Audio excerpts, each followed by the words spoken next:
When it goes live, you have to wait for 20-30 seconds. Okay. Yeah, we are live. 20. Okay.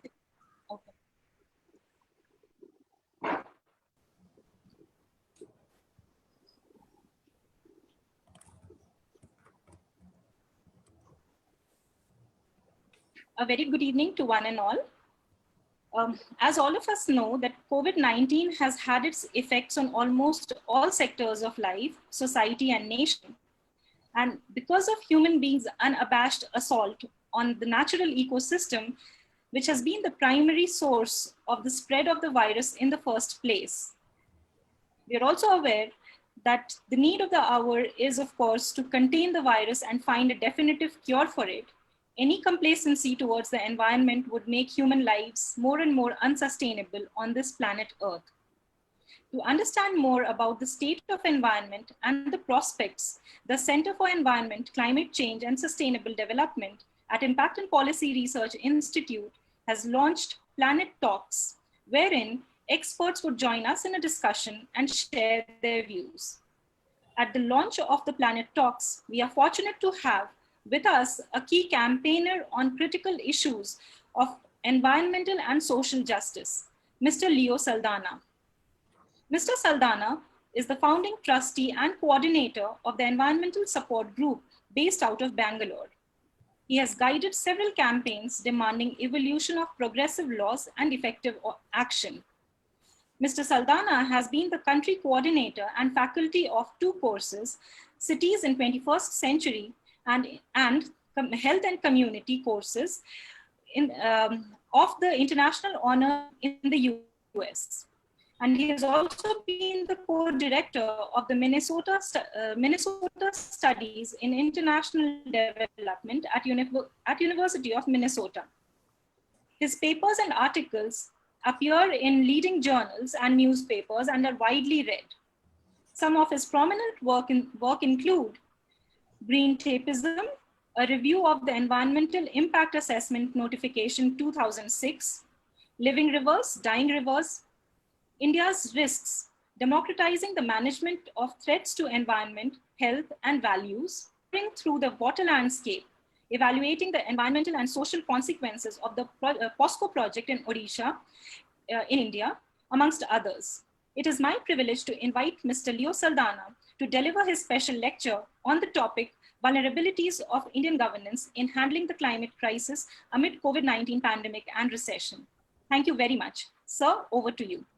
Thank you, Simi. Thank you, Arjun, and thank you for this opportunity, IMPRI. I am privileged to be a participant in a conversation with all of you at a time when all of us are trying to grapple with a situation which is beyond our imaginations. And I'm using the word plural because all of us have different imaginations, and the particular situation that we now deal with has resulted in reviving our imaginations, and one of the common conversations is how long this will last. We don't have so much good news coming from science about how long this will last because as we know, we have lost 2 members of parliaments from Karnataka. One of them is a union minister just in the last week, a week or 10 days. And then we lost a MP from Tamil Nadu. One of our MLAs passed away, I think yesterday or day before. Mr. S.P. Balasubramaniam, well-known singer across India, passed away a few hours ago. So, I mean, these are just reminders of how grave the situation is. And these are people who are notable. These are people who have all the support systems of the state, of the public and their families, and yet this disease has taken them. So in that sense, and several of us would have very personal accounts of friends who have passed on and family members and so on. And every time we meet, and the fact that we are actually engaging this way is a reminder of how precarious our lives have become. It's not that the COVID was necessary to remind us of how precarious our lives are, considering what kind of situation we have had developing over the past decade and 2. Scientists across the world have warned in many forms. One of them is the IPCC reports about the situation that is evolving across the world due to global warming. I prefer the term global warming than the rather dressed up term climate change, because global warming has a real feel to it. that the earth is warming up beyond what it should be.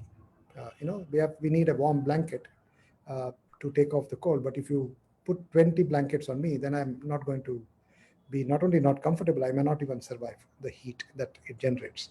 The earth, I don't know at what stage it is at, but the news that came yesterday from a very critical scientific review is that the ice caps are melting, and rather fast. And if Antarctica melts, we'll have several meters of water rising in the oceans.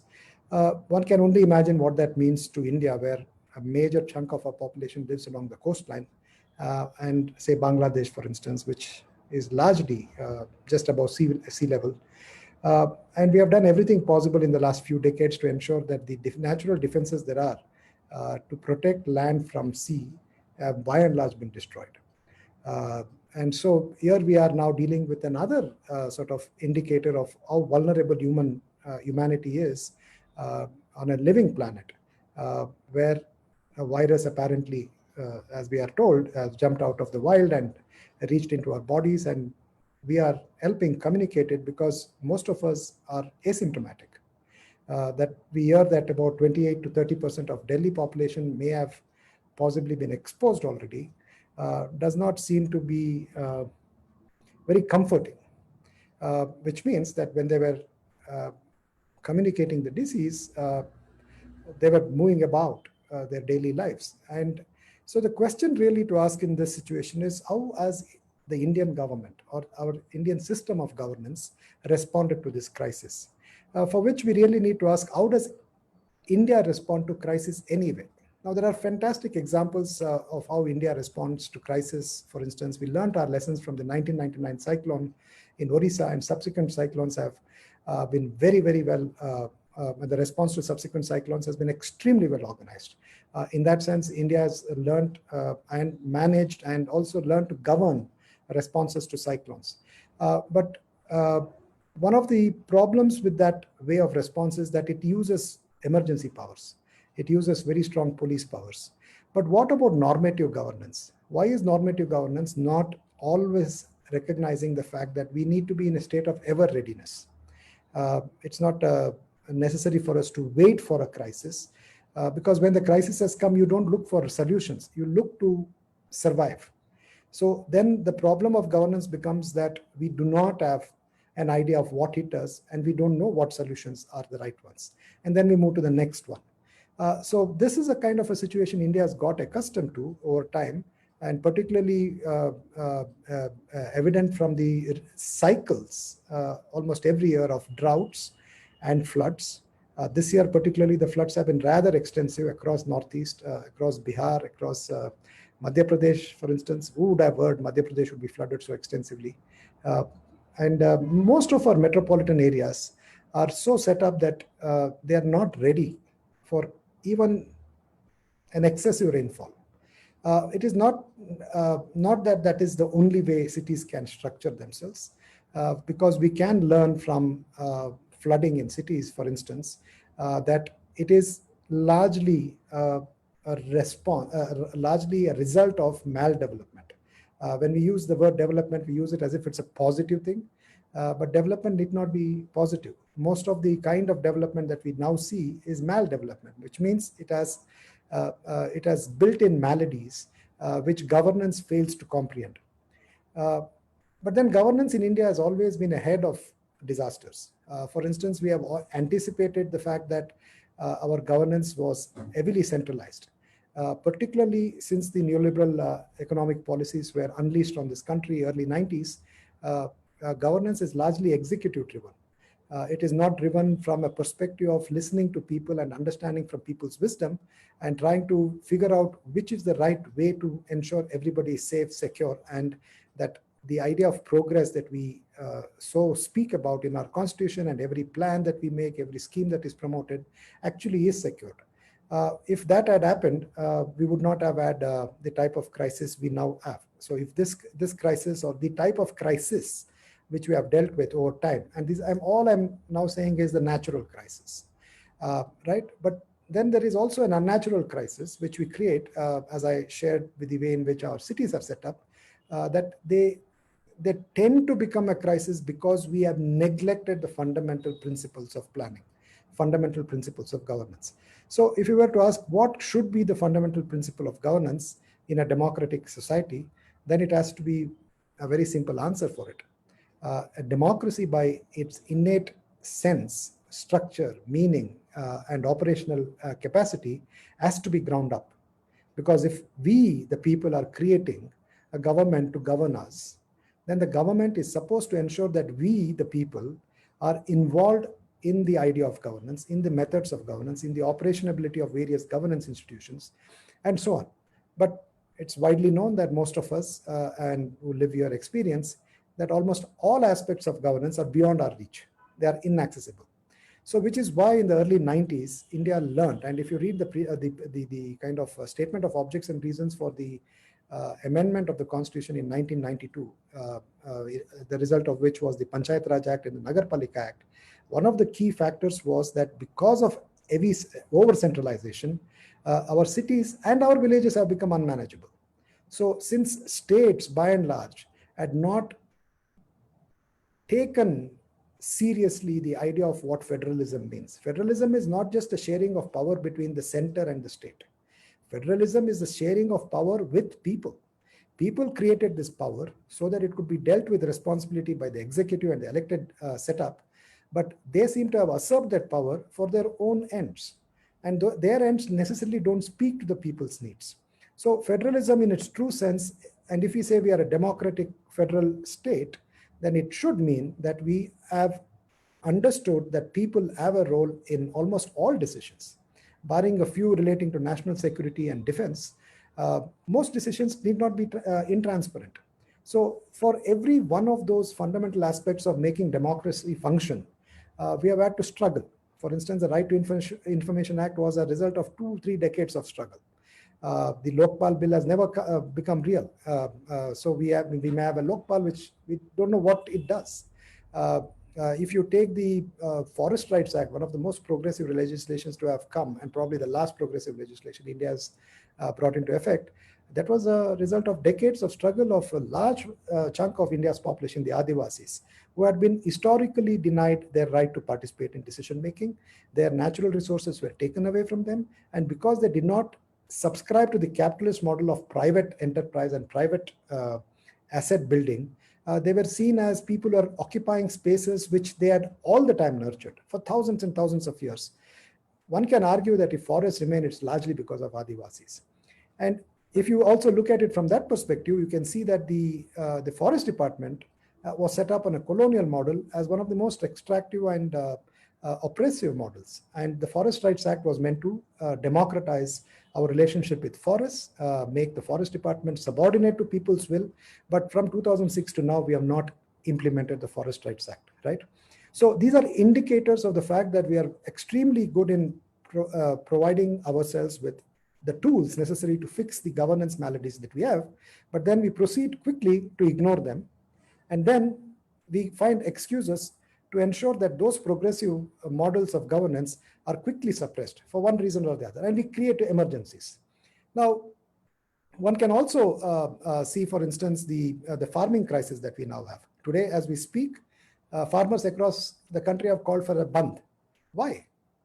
Because 2 or 3 laws were passed without not just the farmers being participant in shaping their destiny, even the parliamentarians who wanted to discuss it were not allowed to.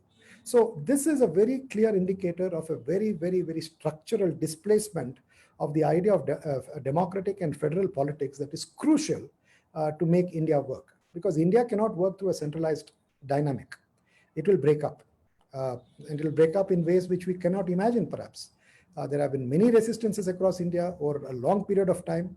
The Central Indian region is largely been, Shivraj Patil in 2007 in a speech in Parliament said about 40% of India's geographical spread was not within the control of the state, which means the state could not govern.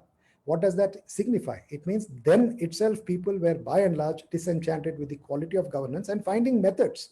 You may not agree with it. You may disapprove of it. It may be illegal. It may be unconstitutional, but that is how they were trying to find meaning with their own lives.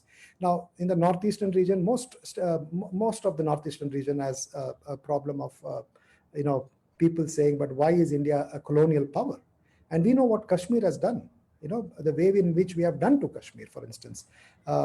From what Dr. Farooq Abdullah said after he was finally released, I don't know what that release constitutes, because he's been allowed to speak now to the media. But for 1 year, you keep a former chief minister under house arrest. You kept 2 former chief ministers under house arrest. 3 actually, if you take Omar Abdullah. No, that quality of governance is what would constitute a draconian system, and you demonize the entire state. The entire state has suffered the loss of independence and autonomy. There were many intelligent ways out of it. But are we really looking for intelligent ways out, or are we moving towards a process in which a fascist tendency is overcoming our democratic polity?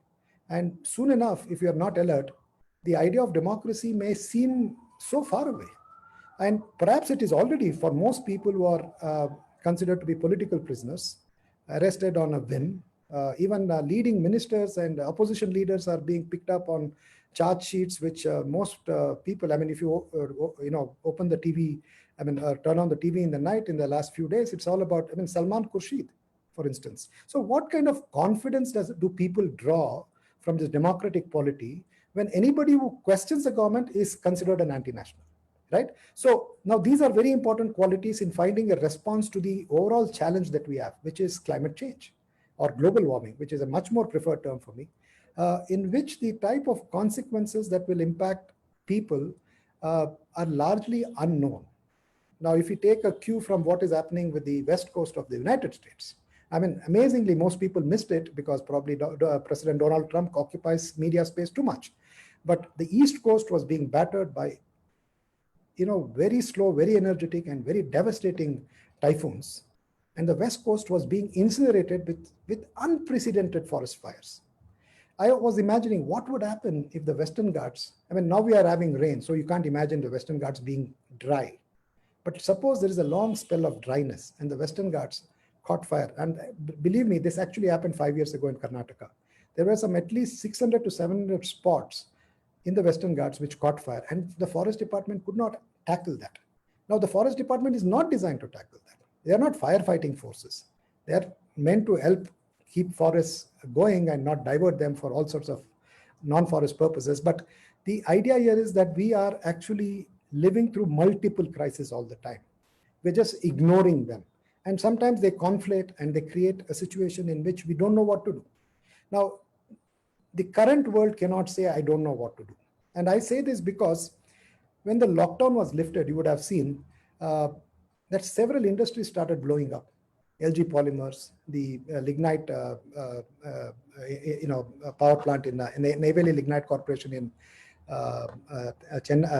Tamil Nadu, and Gujarat, 10-15 people died. There were hundreds of little industrial accidents because we are now living in a world where there's a complexity embedded in our normative living. So this complexity requires a certain type of living in which you have to be very careful, very calibrated, extremely, the forethought is critical. So all this needs to be part of your governance systems. And if your governance systems are so sensitive, only then your regulatory practices can also be sensitive, right? So regulatory practices will then be able to forewarn and take necessary action to shut down and not allow the wrong type of thing to happen. Now you see that these industries are blown up, but just a month, and let's not forget the oil wells blowing up in Assam. And for what, almost 1.5 to 2 months they were burning. So how much carbon has gone into the atmosphere by such colossal disasters? And what does that imply over time, right? So what does it mean to us going to IPCC and saying we are going to cut down on BS6, we are going to introduce BS6 and we are going beyond BS4, we are going to clean up the air. And then you have the industrial setup, which is so unprepared to deal with these type of, disasters. On the farming front, if you look at what kind of response the government has to the farming crisis, the response has largely been to monetize farming, to financialize land, to commodify crops, to turn the sovereign control over food and food systems, which is in the hands of the farmers, over to the corporate sector. Be it Indian or international, doesn't really matter. They're all now morphed into each other. Mukesh Ambani draws money from Mark Zuckerberg or KKR. It doesn't really matter. Or Walmart invests in something else. Even natural food and the whole movement, which was organic movement in farming, and the whole idea of creating natural farms has also been commodified, as we have learned from the so-called zero budget farming from Andhra Pradesh in particular. And Ms. Nirmala Sitharaman, the finance minister in the budget, even went on to institute it as part of the government's program in response to the farming crisis. Nobody has explained to us what that means. In a country where 60% of the population is reliant on farming and quite a big chunk is reliant on pastoralism, if you go and tell them we are going to do zero budget farming, what do farmers make out of that? And then they later on find that their land is now open for open buying. It's almost become like a stock market. Farming land has become like a stock market. So these are very, very serious crises we have created in governance. Now, what does that have to do with our response to COVID? I think plenty.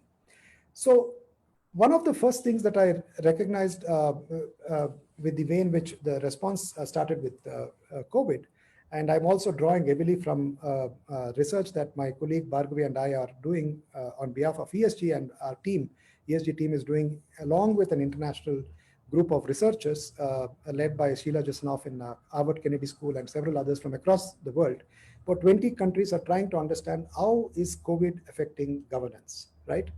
And in so doing that research, we have come up with, at least for the India study, about 5 or 6 focus areas.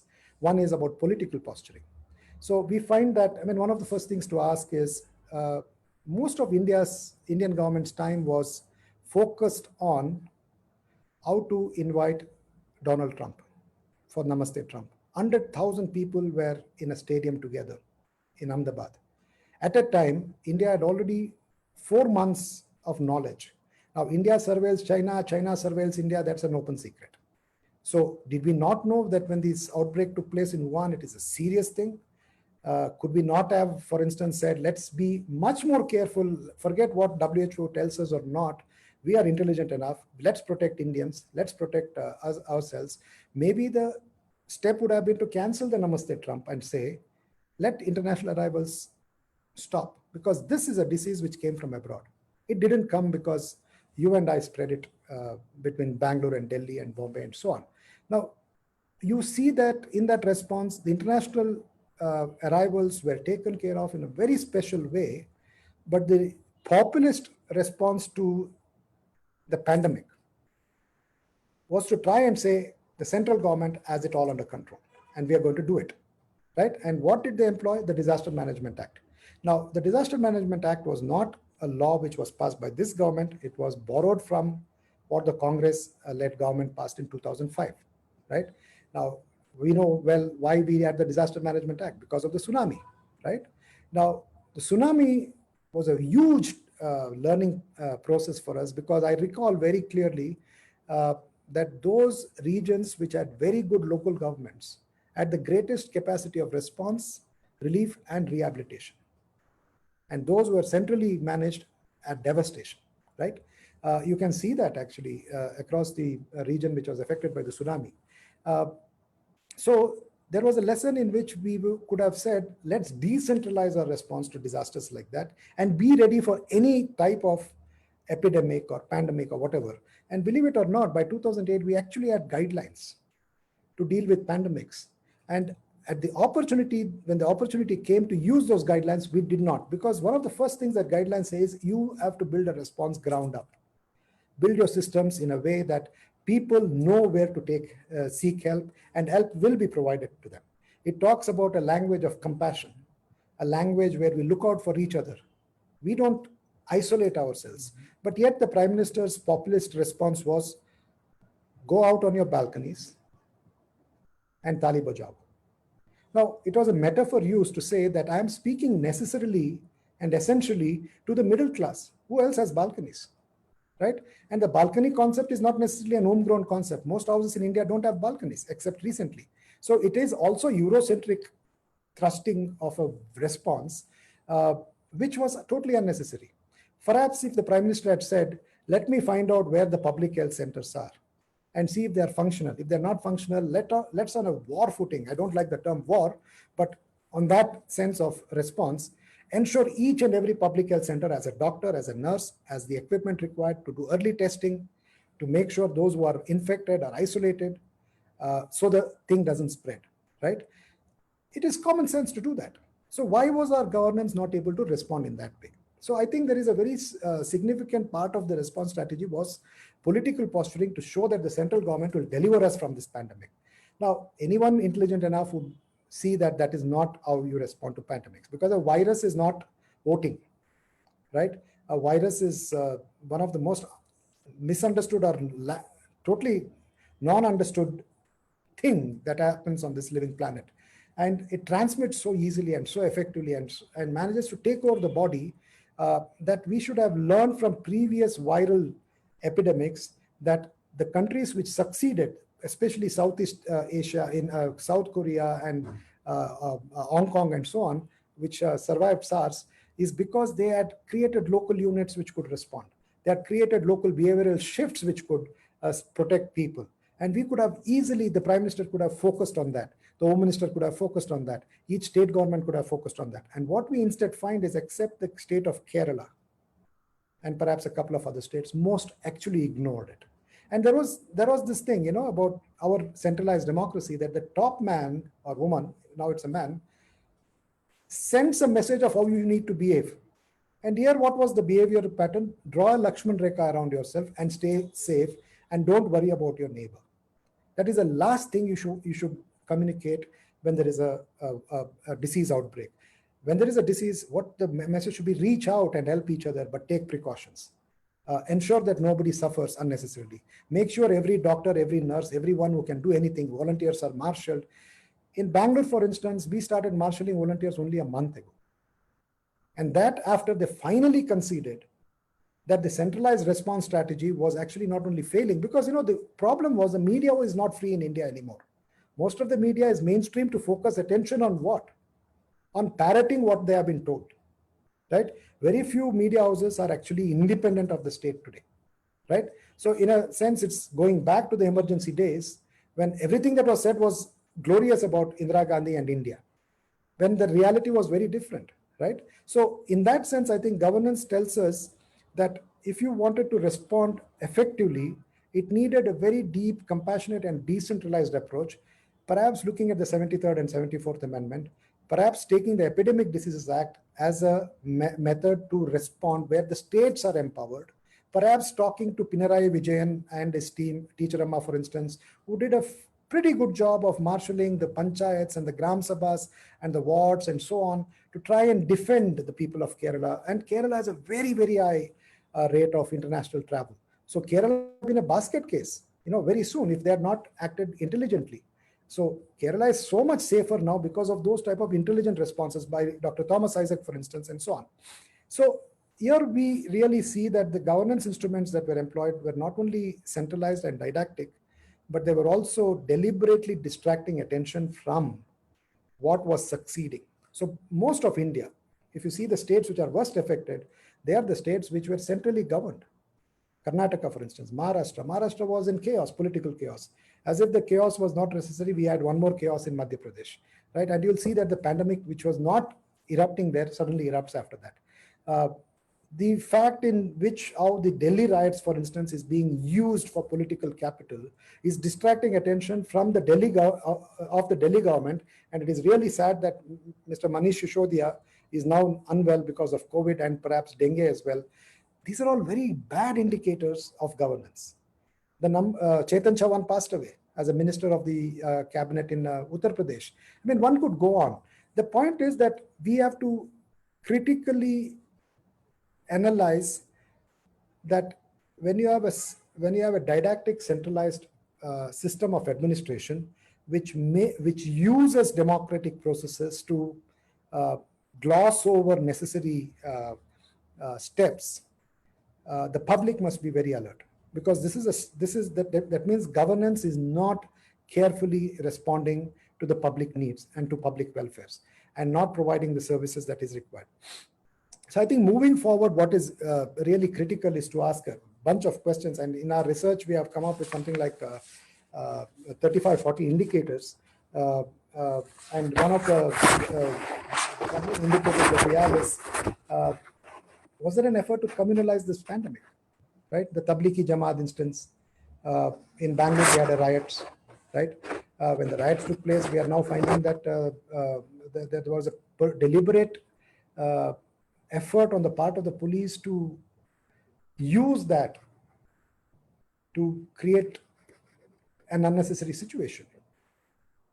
Peace could have been restored quite quickly if the police had operated in a very apt way. So that also means that people were left without any defenses against this disease, right? Or you take the question of education. We assume that every student has a cell phone, as if India has suddenly become a country like South Korea or something, right? And that we don't have any more problems of communication. I mean, I live in Bangalore, and my office is in South Bangalore, and I live further south, and I don't have internet most days. So if internet-based education was going to be the method, then obviously we should have asked, does it actually work? But today, someone came up with a question of why was television not used? Why was there a national law not brought into effect to say 40% of all TV channels shall be given to classrooms? Or some sort of education system, right? That you use this so that at least we have TV reach. So children could have sat in front of televisions like we used to do that with Doordarshan Times, right? So it also, it really means that we have a situation where the capitalization of public spaces, the financialization of public spaces, and the prioritization of the private sector needs has essentially meant that public sector and public services and public health and public goods has not become the priority for state. And when I say state, I really mean as a bulwark of state and central government together. But there are exceptions, worthy exceptions. And I think this is a wake-up call for India. It shows that the government, as the system of governance that we now have, is not designed to protect us. So if this is the case, then the kind of the information that is flowing out from deep scientific inquiries, which are not based on any political bias, let's say, they have very disturbing news to share. And that is, this is not just going to be one pandemic. We are going to go into an age where infections are going to be much more frequent and much more widespread. So the kind of models that we have used in the past are not going to work. But one thing is very clear, the model that does work is where every village, every ward of every city is able to survive on its own capacity to govern itself. So to effectively decentralize, to hold political representatives accountable, to ensure that the flow of funds is rational. See, we have seen very disturbing trends here. The PM CARES fund has been set up to help us. But where is the money? You are asking, I am asking, MPs are asking, MLAs are asking, and we are told that the PM CARES fund, which is our money, we don't know what it's being invested in. What if it goes to something else? It was meant to go for the pandemic. It may well go for something else, right? So we have a very serious problem of intransparency with PM CARES. When it comes to the budget really made a lot of promises which nobody understood how it is going to be delivered because there was no money on the table. But the real test of the budget was the GST issue. When GST was being promoted both by Congress and the BJP, BJP opposed it, then BJP supported it, but let's get out of that politics. Finally, everybody agreed that GST is required. The idea was the state and center would share the resources from that common pool fund. And our finance minister tells all the state finance ministers, go and borrow because there is no money to give, right? If there is no money to give, where did the money go? What's happened to the money that was given? So, and this morning I read that India is going to invest in a project to buy Embraer, the aircraft company. And I was thinking, does it have to do with Bolsonaro having come here? He was the chief guest for Republic Day. Now, there was a time in India when we would be very careful of who is our chief guest. Bolsonaro doesn't come across as a democratic person at all. Most people consider him to be a fascist. And he forget patriarchy, he's a misogynist, and it's well documented. The fact that he won an election and has become a president of a country does not mean we should make him a chief guest of our country. But yet we did, and now we hear that we are going to probably participate in the purchase of one of their companies. Embraer is, I think, a Brazilian company or something. So point is this, that we seem to find money for bullet trains, Tatas and others. We found money for the Vista project, the Delhi Vista, thousands and thousands of crores, but we do not have money to pay for hospital bills. Just yesterday, we had 4 or 5 leading hospitals in Bangalore issued criminal notices because they were not admitting patients. Now, why? Because either patients cannot afford or they're not too sick. I've heard instances where many instances where if you're not too sick, you're not allowed. You should be very, very sick so that the ICU billings go up.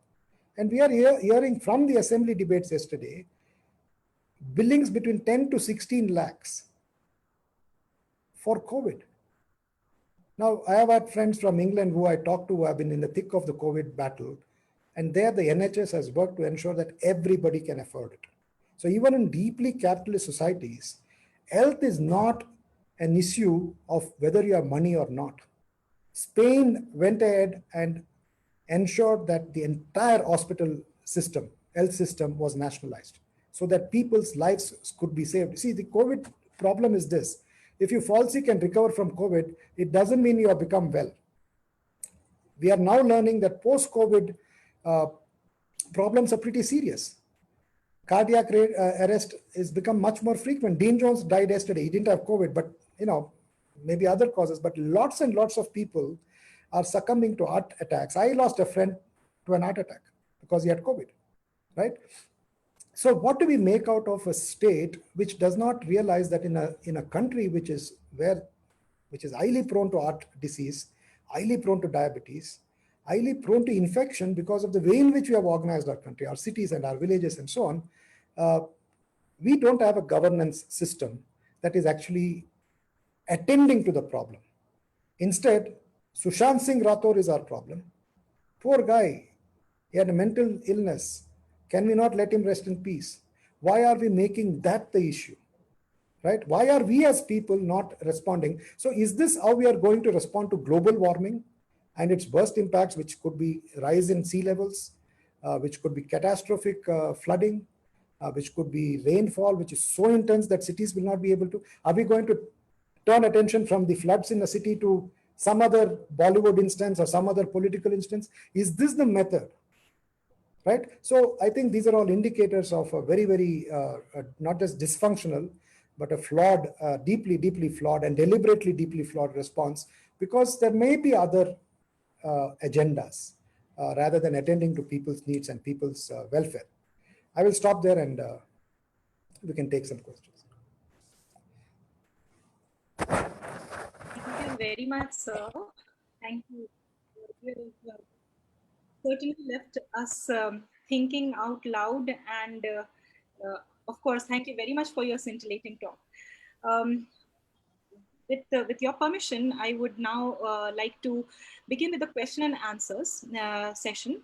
And I would like to pose to you a first question, that is starting from where you had begun, that we need India to be in the state of ever readiness.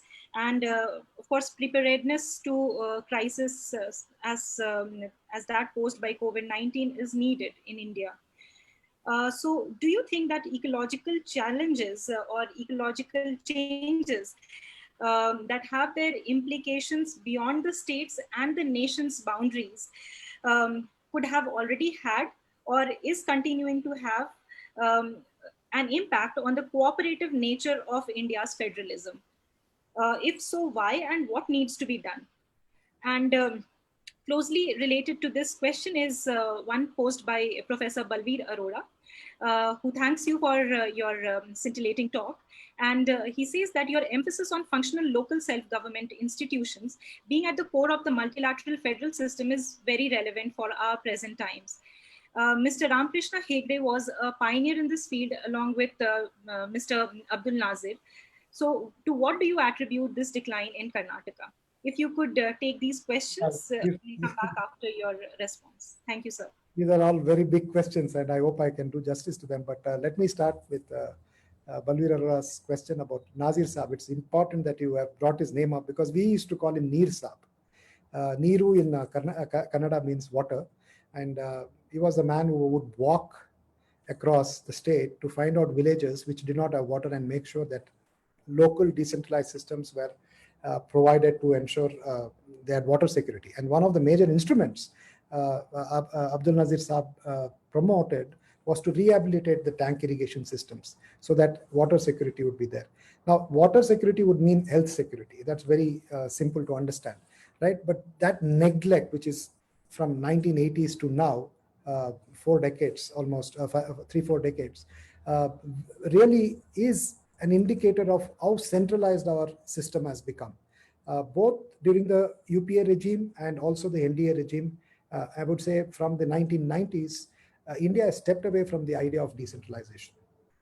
Except, we always say Kerala, West Bengal. I mean, come on, we have 28, 30 states now. The number has increased because of the abrogation of 370. Why don't we have 40% or 50% of India decentralized? Why don't you have 70% of India decentralized? Why can't that be an indicator? So I think cooperative federalism is a nice terminology to use to remind ourselves of how far away we have gone from the constitutional promise, which was that. The idea was that the center was not meant to dominate states. We are a council of states.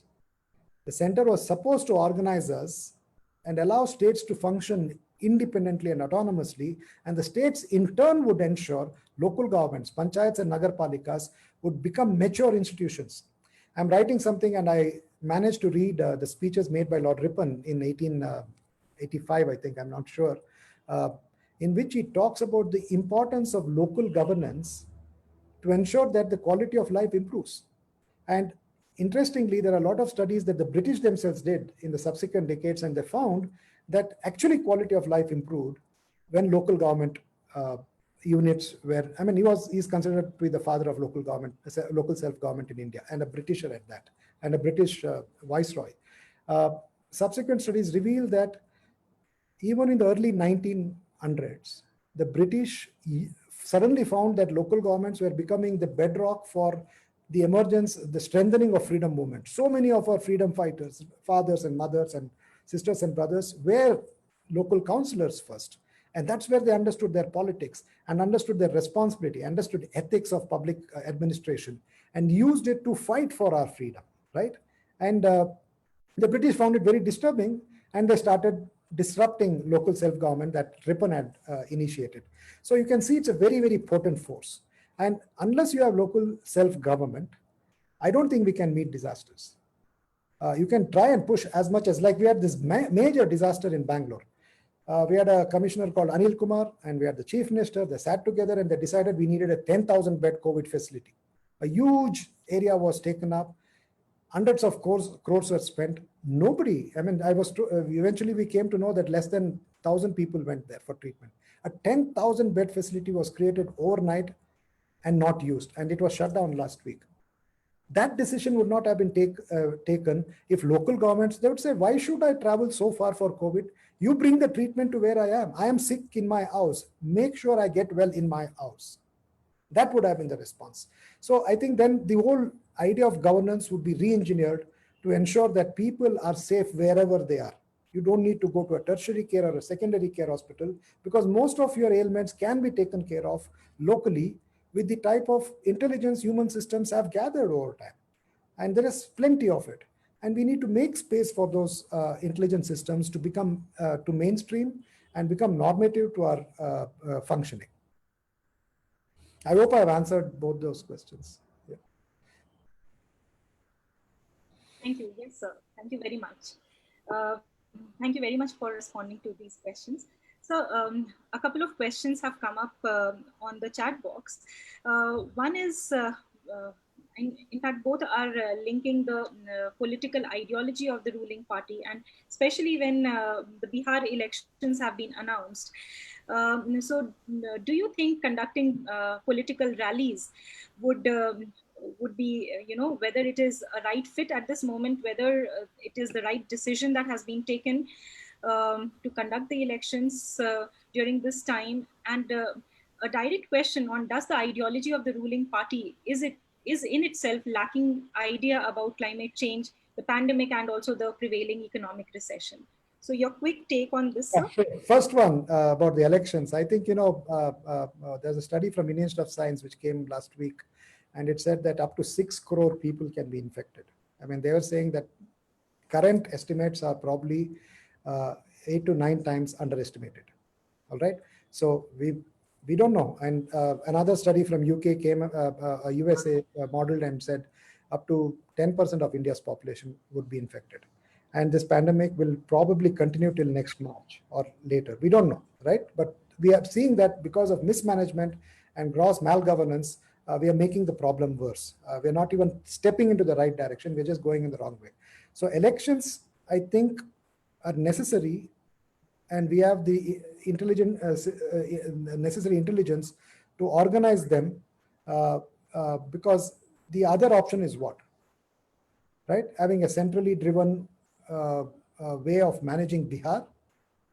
You see, that would be, I mean, without having even a chief minister and a council of ministers there, that would mean the Home Minister, Mr. Amit Shah, will be ruling Bihar by and large. So what does that imply? So I think we should worry about that alternative. About the ideology of ruling party, of course, it has an impact on the BJP, for instance, has shown through the EIA notification draft 2020 that it simply does not bother about what the world is talking. Everything about the EIA notification is to say the IPCC doesn't matter, IPBES reports don't matter, whatever the WHO says doesn't matter, whatever India's movements, which I've said over decades, in terms of how we should not allow Adanis and Ambanis to, I mean, they are bigger than the East India Company in terms of their capacity to devour our natural resources for whose profit? Not mine, not yours. It's Mr. Mukesh Ambani becomes the richest man. What is my gain in that? What is the farmer's gain in that? What is the fisher folks' gain in that, right? So I think we have walked away from Article 39, which said that the means of production should be so that public good is assured, not just the goal. It has to be assured, which means the means of production today is accumulation of wealth. And it actually says that also. It should not lead to accumulation of wealth in the hands of the few. And Mr. Narendra Modi and Nirmala Sitharaman's policies are to ensure the super rich become more rich and dominate our lives, control our information flows, control our health data, ensure that every act of ours is governed by them and as directed by them. I mean, the recent documentary Social Dilemma speaks very eloquently to the high risks that we have in relying on this type of communication strategy, social media. It is actually taking humanity away from humanism. And that's a huge danger, which we should not have. And the current ideology of the right and also the Hindutva-based ideology is about divisiveness. It is not about compassion.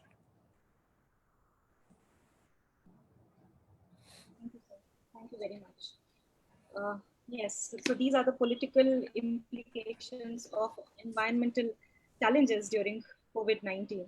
So, sir, there's a question as to, we have all seen and witnessed that the nature bounced back due to the lockdown that was imposed due to low fossil fuel activities. But of course, this has come at a huge economic cost. And this has been described by some scholars as being inhumane.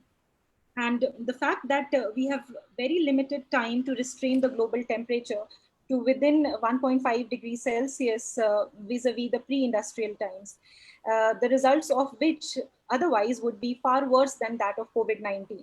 So how do you see India's trajectory of commitments of NDCs as against their implementation in the current scenario? So first thing, the so-called clean environment that we got for a few months. I mean, wonderful. I could breathe. I could move about without suffering attacks on my lungs. And most of us experienced that. Now, the point is that that was so surreal in many ways because we have all grown up in polluted environments, right? And finally, we understood what it is to, one of the most remarkable aspects of that was India became quiet. not just the air became clean, India became quiet. We are one of the noisiest countries in the world. And the quietness actually probably built our health. If there was noise and there was smoke and there was dust and there was pandemic, I don't know what the result would have been. But that said, I don't think we should rely on these type of harsh measures as the lockdown, because the lockdown was totally unplanned. It was centrally driven. It was draconian, and the migrant crisis, that the fact that the parliament is not told or is told that they have no data. What is the government doing? If you don't know, I mean, everybody knows how many people walked. Why can't they admit to the fact that it was massive numbers? 2 crore people walked, right? So where are they? Are they taken care of? Have they been given some sort of, help so that, post walking hundreds of kilometers, your body breaks down? They probably are much more vulnerable than others, right? So it was the most horrific thing that happened globally during the lockdowns. Most countries went through it, but we are the only ones to have the distinction of making the most vulnerable suffer even more. That doesn't speak well for our so-called ethos of Vasudhaiva Kutumbakam, right? So that, I think, is a very serious thing. But apart from that, if you have to go towards the NDCs and the commitments we make, as I said before, it's one thing to go and sign all these documents. I mean, India is one of the countries which rushes to sign all the international documents. I think we have 10 people in the Ministry of Environment, for instance, who go and sign all the documents and come back and ratify it. And then they work within the ministry to destroy everything that they have ratified, as they have done with the EIA notification. And there are many, then look at the land laws, look at the Land Reform Act of Karnataka being amended. To whose benefit? Not the farmers, not the pastoralists. Common lands are being diverted for all sorts of industrial things. We have a law which was passed in Karnataka in which now you don't need to even take any of the normative regulatory permissions to divert agricultural land and commons for industrial and infrastructure development. Now, what we know will happen is a capture. This is land grab. This land grab will result in dispossession at a time when we actually need to make sure that people are connected with the land and learn to live off the land. That means we should encourage more farming, more natural farming, agroecological approaches. Fishing communities should not be disrupted. Pastoral communities should be allowed to go back to their natural ways. Then they are sovereign people. They are willing, they know how to live without the support of the state. So we have to allow them to go back and reclaim those territories which are taken away over time. But instead, what we're doing is displacing them, and they will all unfortunately end up in cities. And the cities are already set up for greater disasters. So there is not so much good news from the way in which governance is going now. But what good news we can take is that we know what type of government we have. It has shown its ugly face. It has shown its brutal face. It has shown that it does not care. Now that is great. There's no way you can hide that. If we can actually, as intelligent people, converse and talk to each other and make sure that we transform this situation. So I think there's a huge possibility of transformation that can take place now because we know the nature of the problem. Thank you, sir. Thank you very much. So lastly, sir, we come to the last question on taking cue from the governance conundrum, which you just spoke about. What are the takeaway lessons that you think would be vital to inform a science-based climate action strategy amid the COVID-19 uncertainties in India? So your few takeaway lessons. When you say a science-based climate action strategy, we try to say that science got produced in labs. We have worked with hundreds of communities across India who are natural, Adivasi, farming, pastoral communities. Some of the richest knowledge we have about plants and animals and everything else, and about the nature of weather and weather pattern shifts and soil, the texture of soil and so on. And I mean, you can go on, is from these people. The fact that they don't sit and write PhDs and write technical papers does not mean they don't possess knowledge. And that has actually been protected by law. The Biodiversity Act is based on protecting traditional knowledge and wisdom, which we signed up in the Convention on Biological Diversity, which is part of the UN CED, right? Rio Declaration. Now, having said that, if you look at the way in which science is being employed, right? Today we have a serious crisis because in the middle of a pandemic, the government has opened up field trials for BT brinjal in at least 8 or 9 states. The Supreme Court has not heard the challenge against the threat that GMO has to India's food sovereignty and food security, because it will turn the food systems into proprietary systems. And worse, it will also turn it genetically contaminated. So we can never have the natural system that we can lean on in the worst situations moving forward. And as we move forward, we need to look back more at traditional knowledge and wisdom, and that would have gone, right? Because most of those varieties will have disappeared. There's a case we are fighting in the Supreme Court, which has not been heard for 7-8 years now, and that's about protecting India's biodiversity from biopiracy. That should have been a very serious problem for any court to attend to, and 3 chief justices have heard, and they have not taken a decision, right? So what it means to me is that if India's biodiversity does not matter to us at the highest level of judicial scrutiny, then what is the point of going and making speeches, having a climate summit in Delhi, promoting solar parks? And solar parks are also being promoted as if it's going to solve the problem. It is in fact going to devastate our landscapes, the way in which we are now putting up massive solar parks. So I think we are, and think about also the number of dams that have been promoted in the Northeast. So we probably don't want to learn from science that such zoonotic diseases actually jump out of forests into our human systems because we make ourselves vulnerable by destroying forests, destroying wetlands, contaminating soils, right? So our immunity levels are dropping because the nature of our food is weak. There used to be times people say when they could have 1 meal and they would feel energetic all through the day. Now you can have 3 meals and feel weak all through the day. So I think most of the foods that come into our supermarkets are not properly packaged or not properly scrutinized, which means most food that is being delivered through the food supply chains is largely not nourishing. So when you are looking at a pandemic, we have to really think of it as an opportunity to fix all of these problems at once and collectively and together. And there's no better way of doing it than from the ground up, because there is a lot of latent wisdom. We have to listen to it. Civil servants, especially the IAS people who have been dominating the scene for the last 6 months, they should step back and allow elected representatives to work with the people and provide durable solutions. I think that's the way forward. And I think scientists should also learn to go down to the local levels and work with people rather than just relying on, prime minister's interventions or chief minister's interventions. Science has to decentralize itself. Absolutely, sir.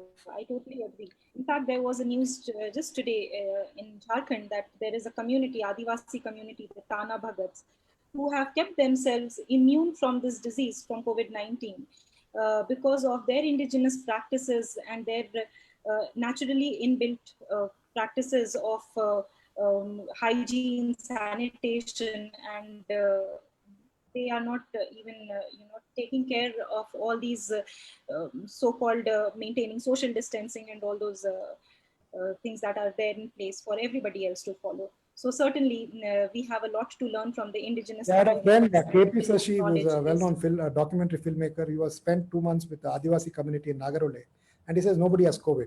But he went and met the forest officials, and everybody has COVID, or at least quite a few officials have COVID. And he said the reason could be because the Adivasi foods are very, very diverse, and they are, physically distanced. They are not socially distanced. They're socially bonded, but physically distanced. So unfortunately, the wrong message has gone out from the Prime Minister all the way down that we have to social distance. We should not social distance. We should socially bond, but physically distance. Thank you very much, sir. Thank you. Thank you for your enlightening lecture and for delivering this special talk on the state of the environment. And certainly there is a need to step up on our ever readiness and the preparedness to the natural calamities and pandemics like COVID-19. I'm so grateful on behalf of Team Impact and Policy Research Institute for sparing your time and for this wonderful lecture. And lastly, I would thank all the audience watching us live on Facebook and also on Zoom, and our media partner, India Water Portal, for taking time and for your constant support. We look forward to having you again. And thank you very much, sir, for your presence. Thank you. Thank you so much. Thank you. Have a very good evening, sir.